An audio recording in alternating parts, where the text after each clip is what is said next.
Hello, and welcome to the Think Bambu Podcast, the show where we unpack the personal and professional growth journeys from some of the most interesting minds in marketing and business.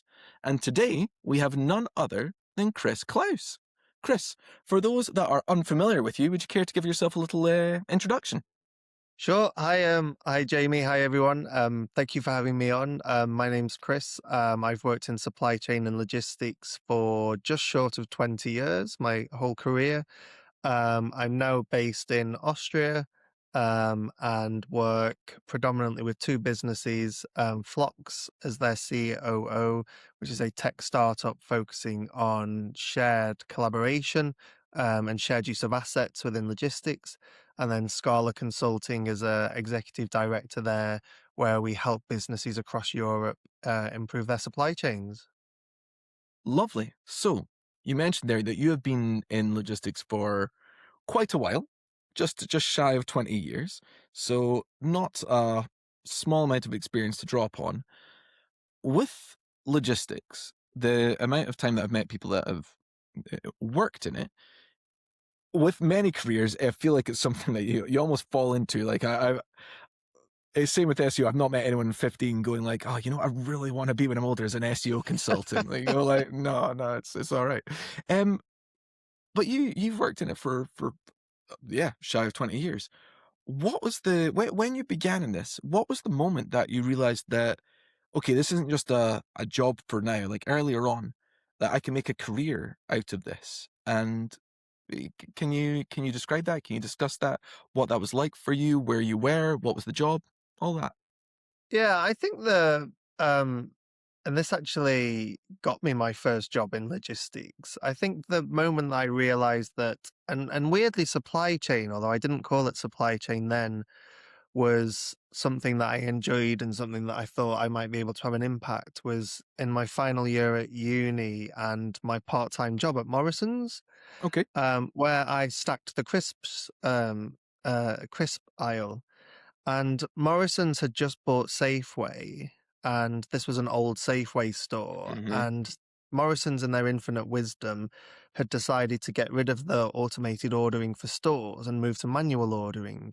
And when you were stacking the shelves, you had to go through first the new stock which had come in, and then you had to go through all the excess stock. And the excess stock of crisps and cereal in this store was a container. So that took me an awful long time each day. And I was like, I can do this better. So this was long enough that I wrote a letter to the general manager of the store, and said, let me order the crisps. And they went, okay. Oh, yeah. Okay. Yeah. I started ordering the crisps. The one thing they told me is that you cannot ever run out of 6-pack ready salted because that's on the grocer 33 list. And within about 4 weeks, I'd taken having to rework a container of crisps down to a pallet. So just making so I think I'm naturally quite lazy. So I was just, how do I make my life easier? Yeah. And I Yeah. was like, I don't want to have to rework as much stock. And I thought, maybe there's a career in this, that if part-time whilst at uni, I can do a better job of ordering stock, then maybe I could make a career out of that. Okay. And then the other element is that whilst I was at uni, I was studying French and German, and I saw Christian Salvesen trucks, which had their Mm. logo on the side of the trailers in different languages.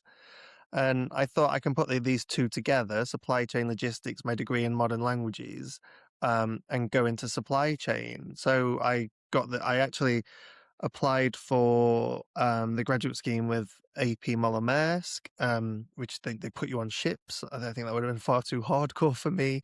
Yeah. Christian Salvesen, a couple of other logistics companies, I think DHL, and then got the one with Salvesen, and then off to Sheffield and working in an M&S factory, not factory, M&S warehouse, where I was looking after people that had been working in this warehouse for longer than I'd been alive. And that was quite an introduction to supply chain and logistics.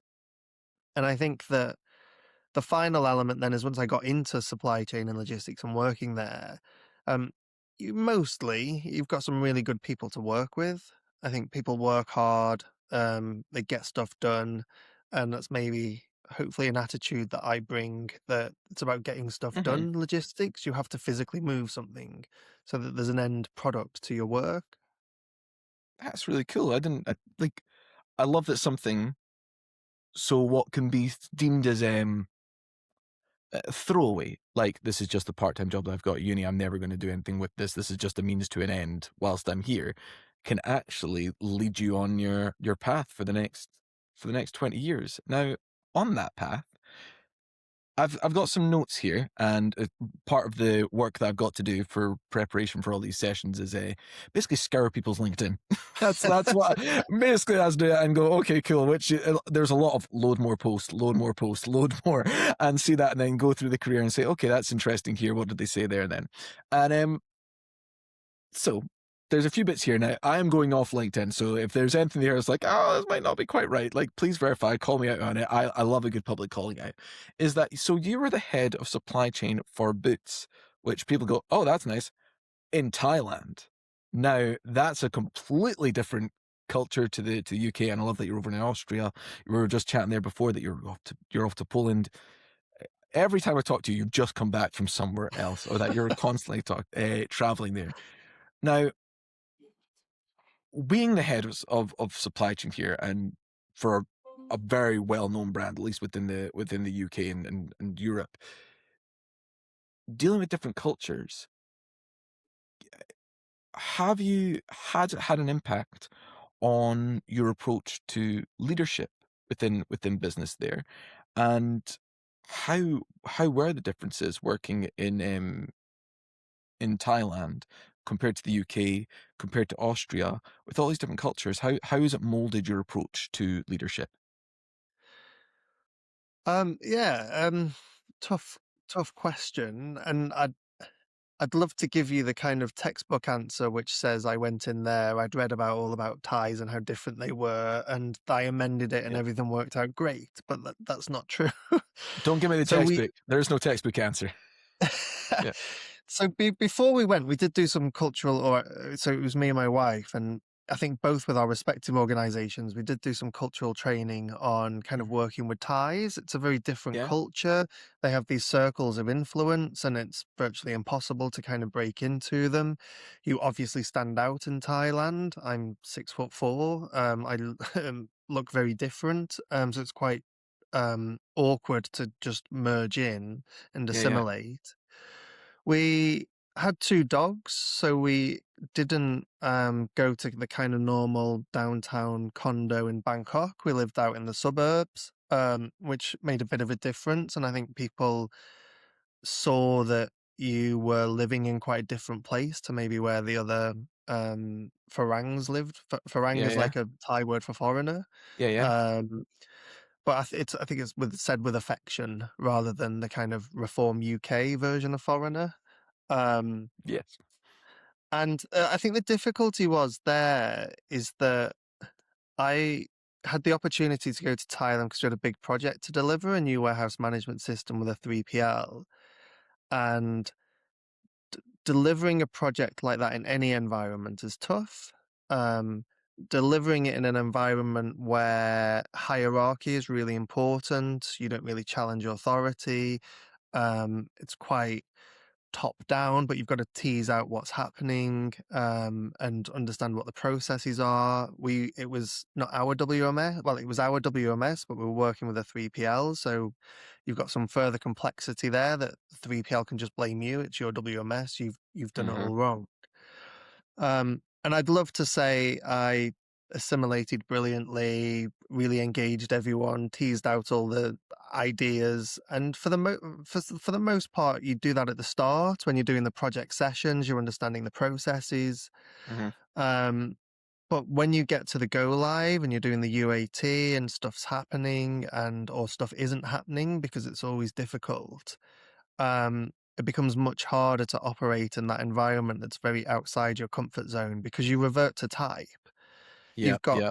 you've got pressure from regional kind of global offices in the US and in the UK to say, Chris, what's going on? Why on day one have you delivered 27% of all your orders?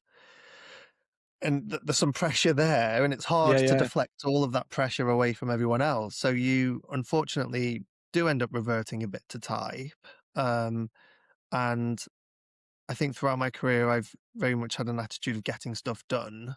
Yep. Um, so being a consultant now and working with a tech company kind of in an advisory capacity whilst we grow, um, it's a good attitude to have, getting stuff done.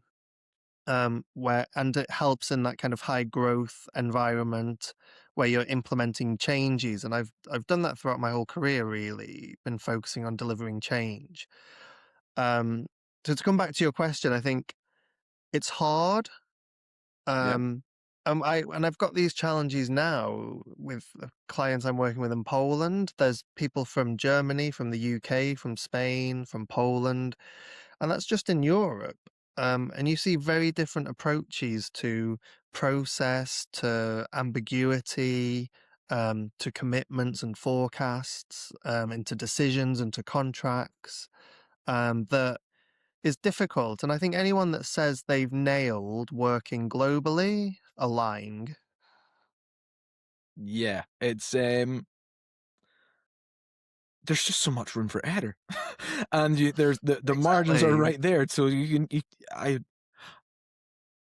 I can see where someone might have the intention and the ambition to absolutely nail it globally, but yeah, I'm with you on that. To say that you've got it absolutely nailed, I'm like, I'd rather you said we're very close. We're getting like this is where we are just now, and going, but these are the parts that we need to iron out. So thank you, but just wait. So you've touched on it there, and I am really interested in this because it's a professional and personal transition that you've gone through here, where you mentioned that you've been quite high pressure jobs with them with boots over in Thailand, but then moving over to consulting.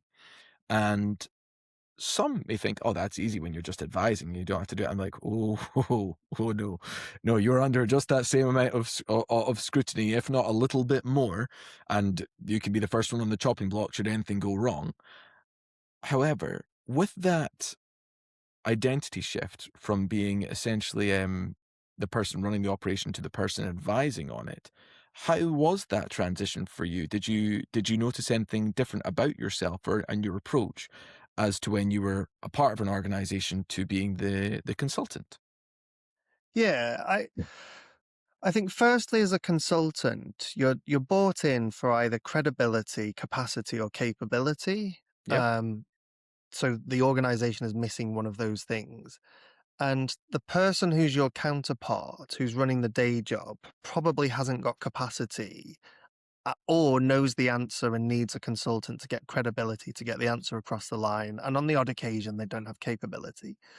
Um, so what's really good about being a consultant is your mirror or your partner who you're working with in the organization is really, really interested in what you have to say because they Hmm. Hmm. probably agree with you.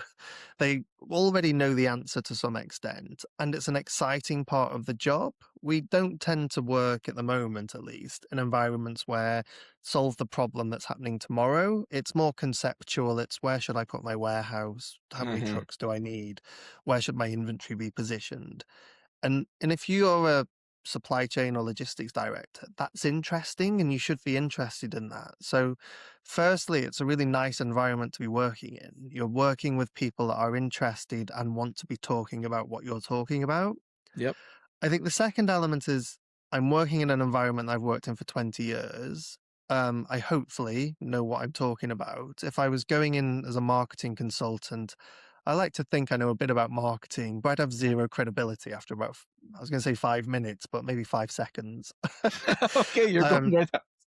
so working in an environment that you understand, I think really helps.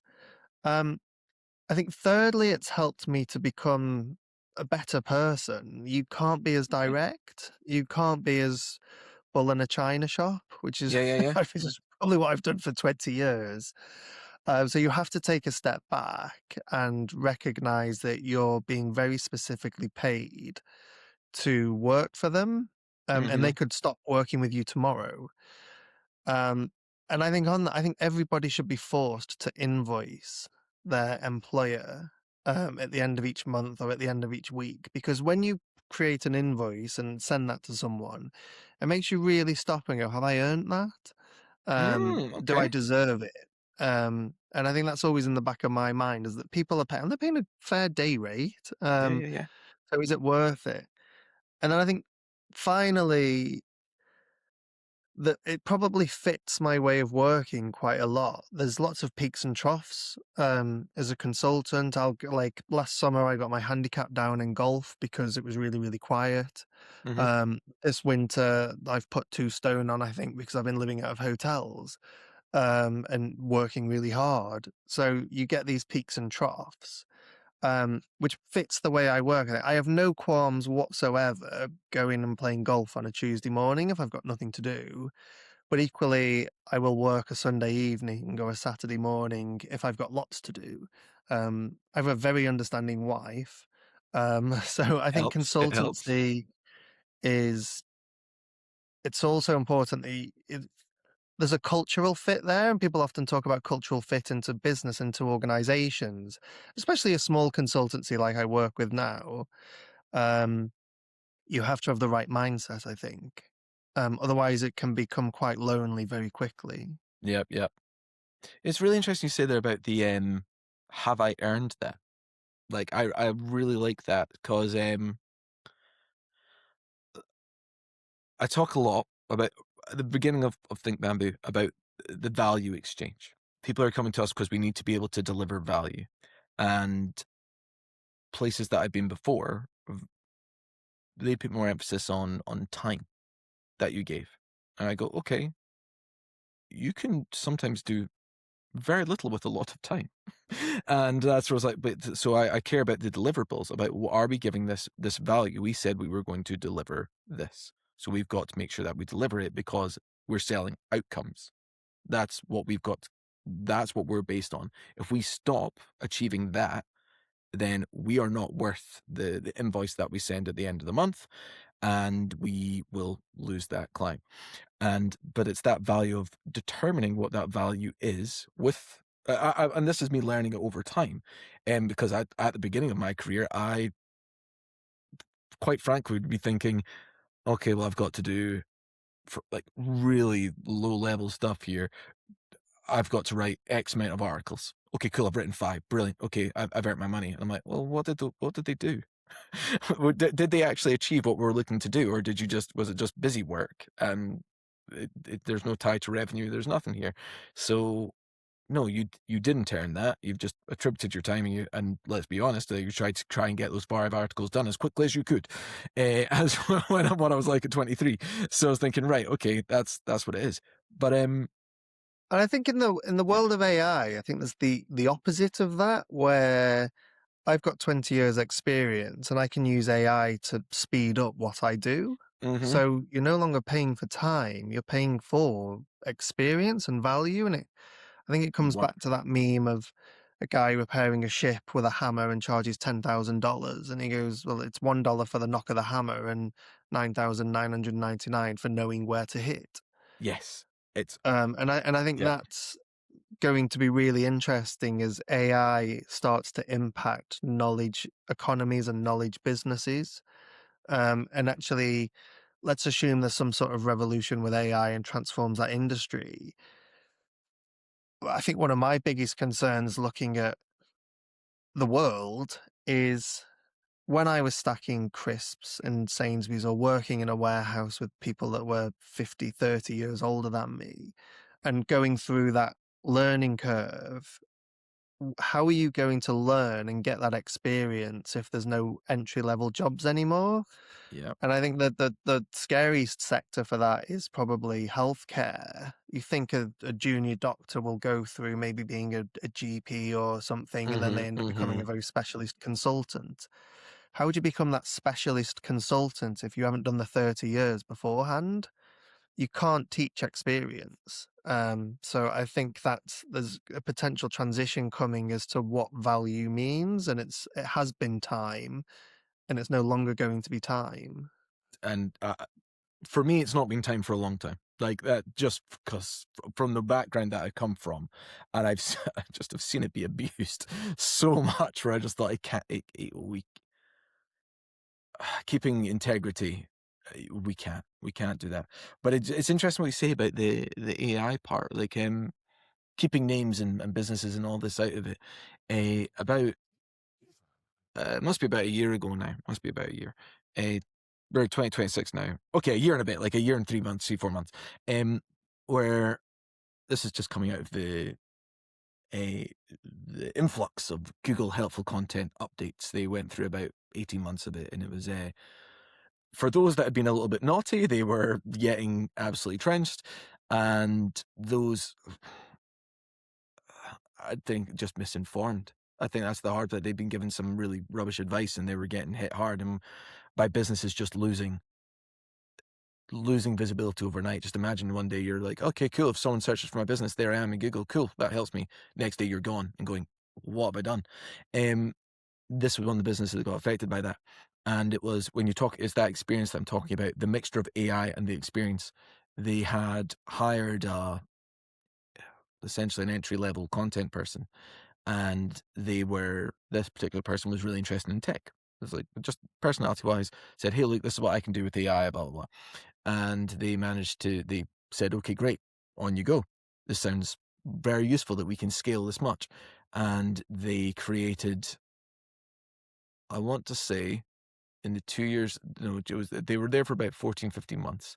So this is the reason why that's important. So the scale of which they did, they must have written about 700, I think it was just over 700 bits of content for, like, imagine looking like someone's, like, just a blog, and they'd written all of this. The scale of which they must have had to write, publish, all the rest of that, and if quantity is what you're after, brilliant. Quality-wise, it was a mess. A total mess.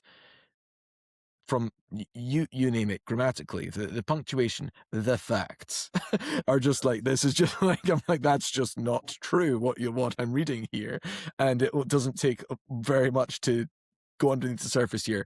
And the outcome of that was that they had lost it must have been around 60, if I'm trying to remember the stat in front of me here, 62, 60, between 62 and 65%, depending on the month, organic traffic, and then their overall traffic. This was a site that was getting 18 to 90,000. And I thought, okay. And so came in to try and essentially, what's the fix here? There's like, we've been looking for ages and we just can't find it. And I was thinking, okay, we found it pretty quickly. Like, it was, to someone with the experience, it was obvious, but for someone who doesn't have that experience, and they were like, okay, well, we paid you for this project and you found it within a, a couple of days. And I was like, yeah, we have. Can you imagine the cost if you kept going? So so how much have I saved you? So it's actually Yeah. going on. They were like, okay, well, and to be fair, they went, all right, okay, we can't really argue with this. What else can you do? And I was like, oh yeah, I'm totally happy to. If you're buying the time, then sure, we can absolutely give you there. But the problem that we were here to solve was identify why we're losing so much traffic and revenue here. And it was like, oh, this is pretty obvious. To us, I say to us, it was obvious because we were put down a Yeah, different yeah, route. absolutely. And then it was like, oh wait, we're over here. And I was like, oh, there it is. You told us to look left, and then we looked over there and we're like, oh, there it is. That's the fire. Yeah. But that experience needs to happen with AI. And I know we've just gone a little bit of a tangent there, but No, it's no, yeah. so pertinent there. So just to bring us back here, uh, actually, this comes up to my next question here, really really nicely. Is you also run your own podcast called Beyond? Oh, yeah, Beyond the Hype. I keep getting the name wrong. I keep reading it. I've got it right there in front of me. I go, Beyond the Hype. Why am I thinking it's called something else? No, it's called Beyond the Hype. And you talk about AI within supply chains, and obviously with flocks, it's a very pertinent subject there. Um, how? I mean, I've just given my example there of humans using AI and maybe not using it to the right way, but they didn't know any better, so I do understand. But for you, that's come up in logistics, that's working with a AI SaaS-based logistics product such as Flocks. What are your thoughts on combining human skills within supply chain and logistics and AI? I think that my first kind of watch out or viewpoint is that what I talk about from an experience perspective and people. that Mhm. how are junior people going to learn if entry level tasks are being done by AI? So that's kind of one Mhm. element.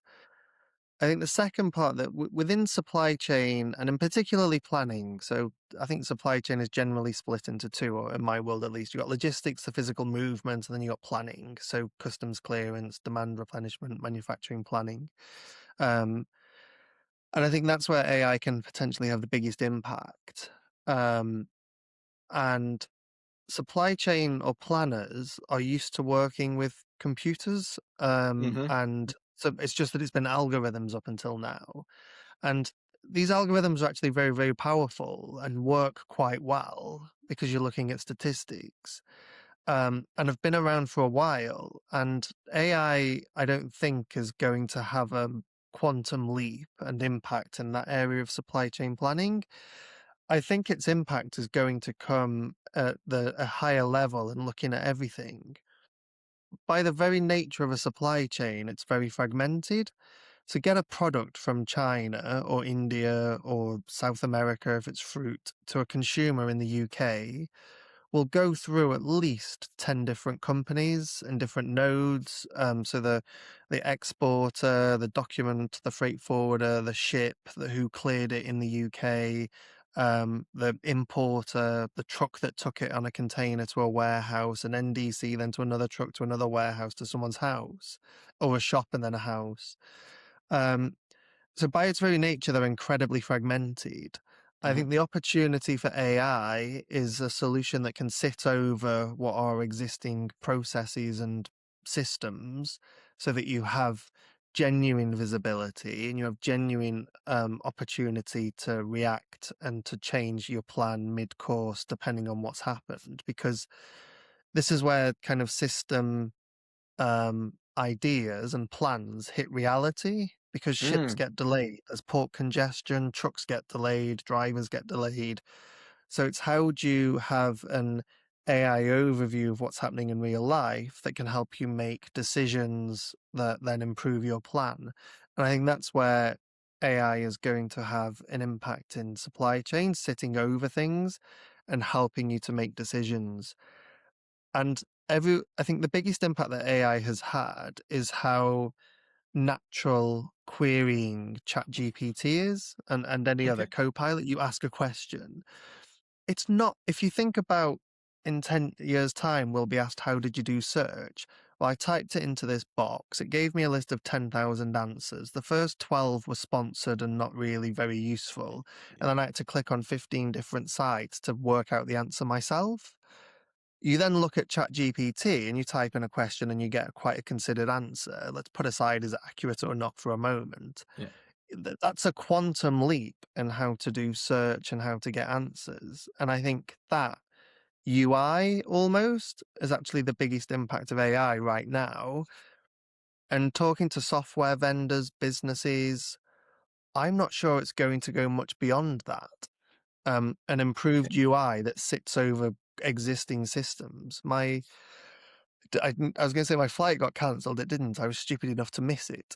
So I then had to go through a refund and a rebooking process. There was no phone number. There was no contact form. There was no email address. It was an AI chatbot. And that was my only option to deal with them. And I see more and more businesses with AI chatbots that look and feel like ChatGPT. Um, and I think I think that could be where AI starts and ends. It just becomes much Okay. more human way of querying stuff. I absolutely agree with the improvement on a search experience, like 100%. Google, let's use Google as the example because that's one most people use, are not helping themselves right now. And this is a completely different podcast for me to go like, hey, the search results experience, what does that look like from when you started? I'm like, well, actually, it started off, I'm not saying the old days were absolutely perfect either, but it's slightly better than what it is now when you land on that. And I just go like, where am I even supposed to look? Like I always use before he passed, I used my dad as the barometer of like, does it make sense to him? Because if it kind of makes sense to him, then I'm like, all right, okay, most people are going to get it. But if there's a way to get lost or to break something, he will find it. And I'm like, okay. And right now, the old results with, again, sponsored things, everything that's gone in the past. What's the difference is it's AI overview. What are all these boxes down the right-hand side? When does page one end? Because now I'm seeing 20 results. So what does page one even mean anymore? Like, Yeah. what is it? And what does page one mean? What does the first result even mean when you've scrolled for 3 days to get there? So yeah, And now yeah, you can type into Google booking.com and you have to scroll down to find the actual website. yeah. Like, that's not very useful. No, it's really, yeah. So search experience not there, but then adding that AI approach over logistics there. I mean, the AI chatbot. I've seen different variations of where it's done quite well, and I've also the majority I don't think are doing it quite well. And at the heart of that, I think, is when people are using it and they want that human connection, they want to feel listened to, they want to feel like someone's actually, like I say, listening and responding to them in an appropriate way and in a human way. And this is where I think marketing teams and tech teams need to come together, because right now I feel it is more the tech teams that are creating this, which um, and this isn't to say that they are built with empathy. It's usually just it's very process driven of, okay, we do A, B, C, D, E, right, brilliant, we've done it. And I've gone, okay, well, this person's had this thought, this is their intention here, and maybe this response is a bit cold. Yeah. Maybe it's going to put them off and make them leave there. And actually, their first brand experience, or their experience with your brand, has been rather negative. All thanks to this chatbot, which And is I had intentioned. Yeah. this I had this a couple of weeks ago where I wanted to create a video from a photo. So I Googled it. Well, I asked ChatGPT to start with. It then said, try this. I uploaded it, got this cool video, and then it asked me to pay 10 cents. And I was like, that's quite cool. Like, rather than doing it for free, you have to pay a bit of money. So Apple Pay. 2 days later, 49.95 was billed from my account. And I was like, what? And they were like, yeah, you signed up for a monthly fee. I was like, no way did I do that. So then it clearly goes through an AI chatbot. I email them and say, get rid of this. And it goes through this series of kind of questions and just decision tree, um, where it just finished with, we'll give you half of it now, but otherwise I've got to escalate it to my manager. I was like, I'm getting all this back. So escalate it, fine. And then they said, right, we'll be back to you in 7 days. It can take some time. Never heard anything. I'd forgot about it for a bit. And then I went, oh, hold on. I would need this money back. Emailed them again. Where's my money? And then it came back. So there's clearly some sort of, I imagine, AI driven decision tree that they're just saying, we're going to put you off enough times but actually, if you just keep going, you'll automatically get it. So I think customer experience with AI, and this is probably not, this is some tech startup that's just trying to make some money, I Yeah. guess, to start with. But if you're a real brand, how are you not going to get dragged into that and really alienate your customers? A real brand, an established brand that's Yeah. Yeah. Yeah. trusted and has some credibility. I think it'll be really interesting. And I think when Octopus Energy first came to the UK and you could ring them up and you spoke to someone instantly, I think there's going to be a role for that in the future and not having to just deal with chatbots. Like Yeah. how supermarkets are beginning to get rid of self-serve checkouts because Yes. everyone hates them. Well, so, I was just saying this in my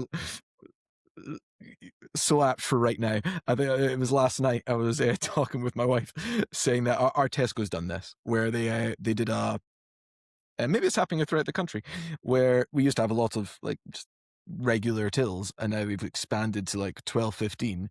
And I was like, okay, the intention here is to have less staff.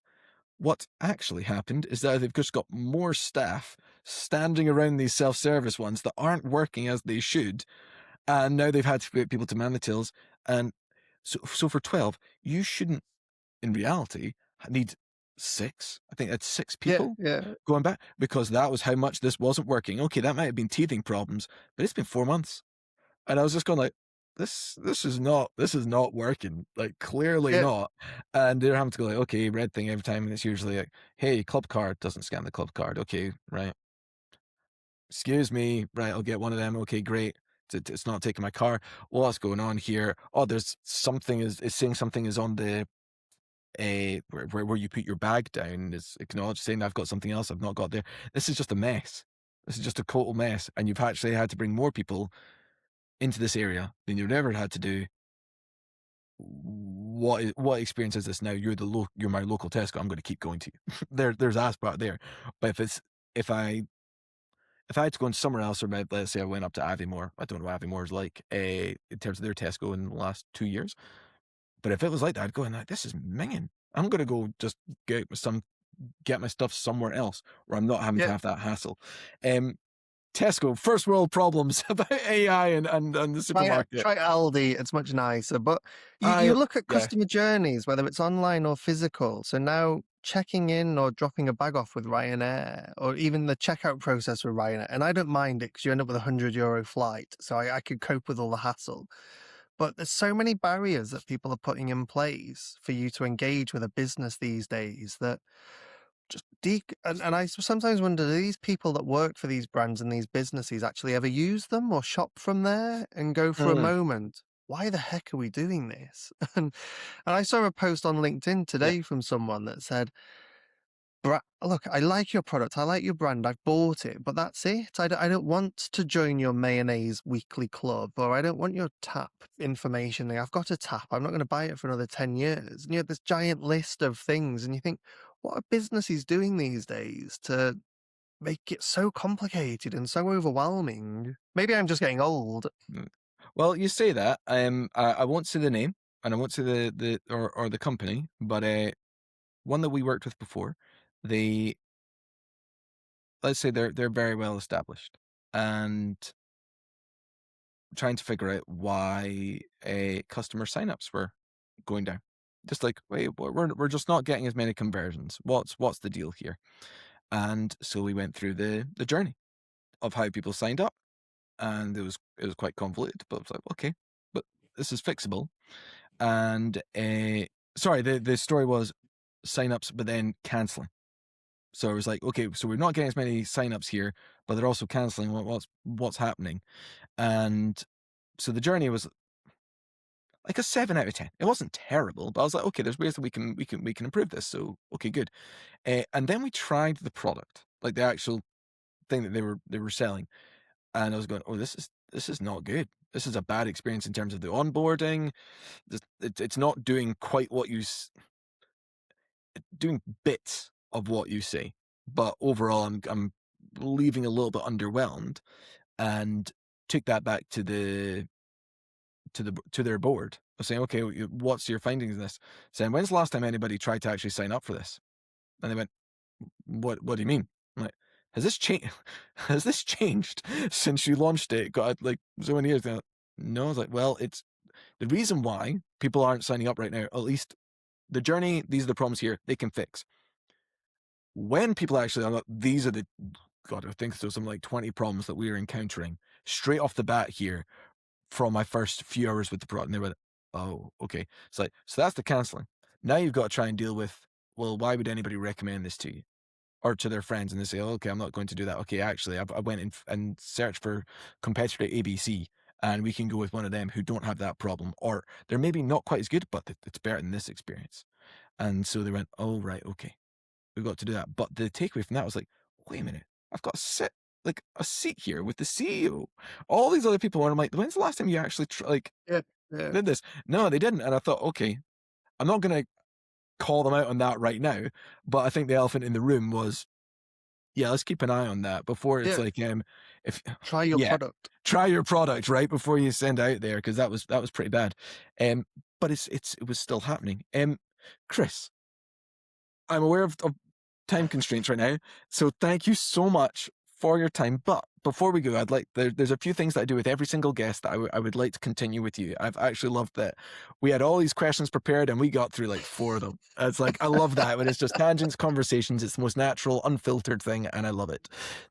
So to go through your experience, like, we didn't get through half of the things. I was going to try and big you up with like Boots, Coca-Cola, the other stuff you've done there. You've traveled over there, but let's just say, like, take my word for it, Chris knows his stuff and he's been around. So with everything that's been in your career, with the peaks and troughs, the highs, the lows, every bit of knowledge that you've got, going back to, let's put you, not even your first day of your job, when you were back in Morrison's and you were stacking those Chris shells, what is the advice that you would give to baby Chris,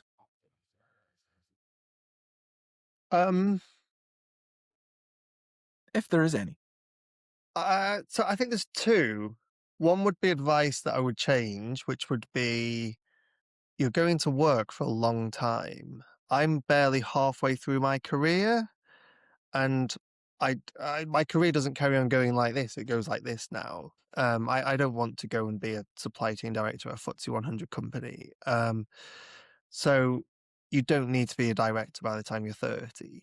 So you Mhm. have time to make things happen, and don't throw your toys out of the pram when something doesn't go your way, which I definitely did a couple of times at the start of my career. Um, the other thing that I'd say is when you get given opportunities, say yes. And me and my wife, we've done that. And that's taken us to Germany and Belgium for studying. It's taken me to, I lived in Slovenia for 3 months, 3 weeks, looking in a tire factory. We've lived in Thailand, Germany, Austria. I've worked in Chile, Mexico, Norway, all across Europe. So when you get an opportunity to say yes, and when you get an opportunity to travel, say yes and on the plane the next day. It's hard, it's scary, it's difficult. The first 3 months are horrendous. But once you're through that, you just the way it shapes you, and I think what it does for you is phenomenal. That is, I love the advice of say yes. Like, I've spoken with a few other people about the boundaries of when you say no and all of that, but I'm definitely more of a say yes and figure it out.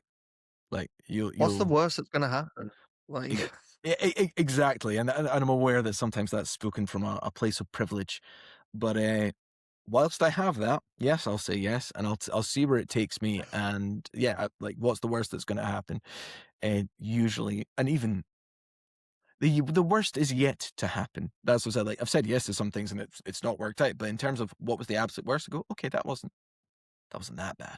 Like still here, still breathing, still got my house. and The I think kids are as all humans, happy. Yeah. we're generally I'm sorry, and I think just as Uh, humans, we're generally positive. So even when we look back at things, rose-tinted glasses, and you forget how bad it was. yeah. I was about to say something there, but you know, I'm still gonna go with it.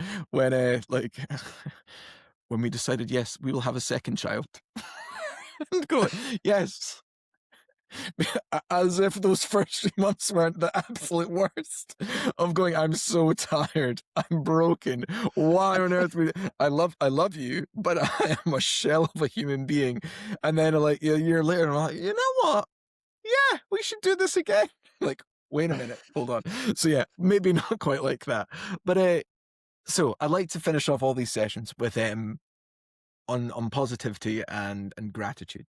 And so the question that I ask every guest is you've got the opportunity now to say thank you, to give kudos to a person or a group of people who have helped elevate your career, and I would like to give the floor to you at this point to give that thank you.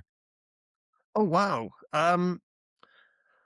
Well, I don't know if I dare name people because and then who I didn't name, but I think my first boss, Sarah, my first real boss when I joined kind of the graduate scheme at Salversons, gave me some great opportunities and an awful lot of trust. I think my mentor or coach during that, a chap called Mike Rice, Liverpudlian, just phenomenal sort of approach to work and life. I think when I joined Costa, Nick gave me so much leeway and scope and trust to get stuff done. Um, I think Kun Lee, when I worked in Thailand, I think she saw I maybe had some potential, but was a bit rough around the edges, and Hmm. she had a lot of patience.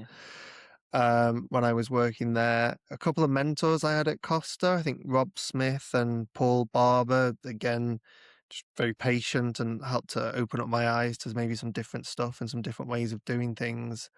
Um, and I don't know why, but I always think that my granddad, um, Harry, was someone that I always thought was successful. And all my both grandparents actually on both sides worked phenomenally hard and ran their own businesses.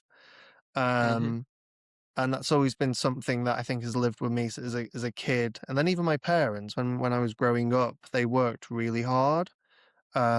So you mentioned earlier coming from privilege. I think that yeah, I'm lucky, but I was the first person in my family to go to university. I grew up in Stoke-on-Trent.